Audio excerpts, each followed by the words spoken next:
He deferred his studies and booted playing rugby for some time to set up business and stabilize himself financially. His entities have employed 5 people. He's a youth leader born and raised in Kibera, Kenya's largest slum. Collince Onyango studies Bachelor of Commerce in Kenyatta University. In the year 2015, he chose to defer his studies to venture into business as his source of revenue.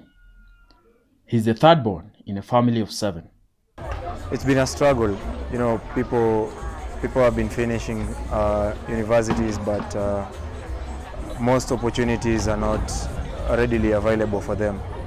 So as for me, I thought of first deferring my semesters and coming back to the grounds here in Soweto East in Kibera to come and stabilize myself first, so that at least when I get done with school, I have something stable and not to remain jobless. He runs a food court, a daycare, trains children in rugby, and is also a youth leader with a group of 70 youth from Soweto East in Kibera.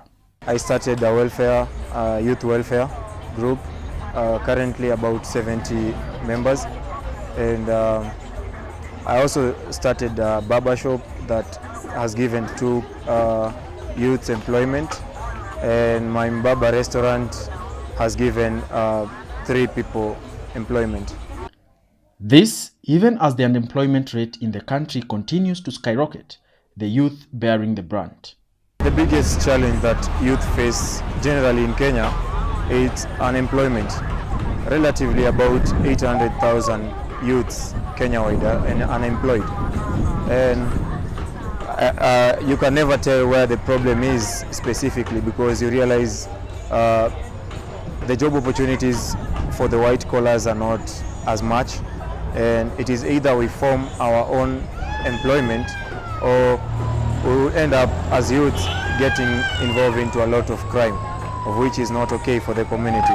So I advocate for creating my own employment, so that at least we can curb the issue of unemployment and idleness and crime and all that.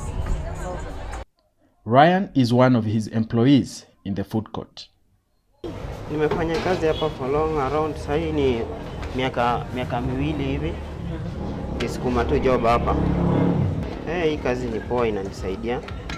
Before after sikuwa like nilianza kazi tu ya nilikuwa natembea tu mtaa, kuna kenye nilikuwa nafanya maana kutumia tu hizi drugs.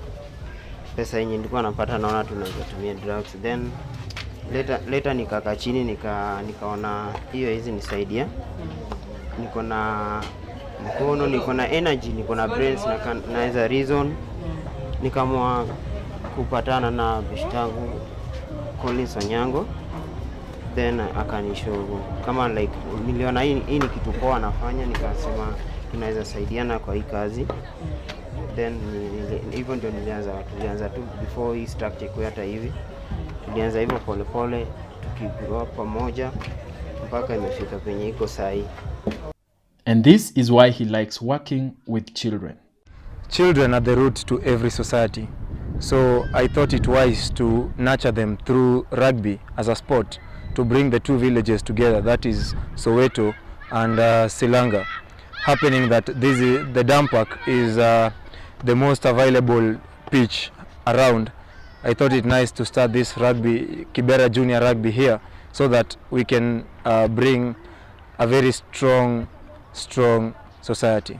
My end game with these young people is to ensure that at the end of the day they have a better life than what some of us had when we were kids, until we went through the struggles to get what we wanted. So rugby is a sport, I'm quite sure it will bring them some interaction, some networking, and it will even bring up their talents, you know. It will nurture their talents at a point. And this is the message Collince has for the youth. I will tell my fellow youths to stop blaming on unemployment a lot. Most of us can create employment. It is not a must we go out there and get employed, but we can create this employment and even employ others. It's all about patience, commitment, and hard work. That's all. There are many youth like Collince who, unlike their peers, have sought to be job creators. Each day, Collince works hard to transform a life and to change the narrative of this place. Kibera.